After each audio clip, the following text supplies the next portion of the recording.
तबीयत कैसी है? पहले से ज्यादा खराब है। दवाई खा ली थी? खाली नहीं थी, भरी हुई थी। अरे मेरा मतलब है कि दवाई ले ली थी? जी आप ही से तो ली थी। बेवकूफ, दवाई पी ली थी? नहीं जी, दवाई तो नहीं ली थी। अरे गधी, दवाई को पी लिया था? नहीं जी, पी लिया तो मुझे था। अरे बेवकूफ, डब्बा को खोल के मुंह में रख लिया था? नहीं, आप ही ने तो कहा था फ्रिज में रखना। अरे क्या मार खाएगी? नहीं, दवाई खाऊंगी। जल्दी यहाँ से, मुझे पागल कर देगी।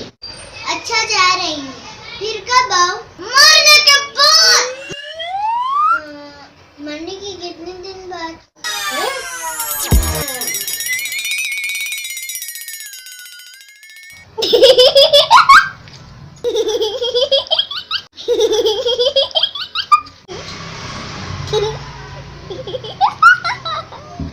अच्छा लगा तो सब्सक्राइब कीजिए। अच्छा लगा तो लाइक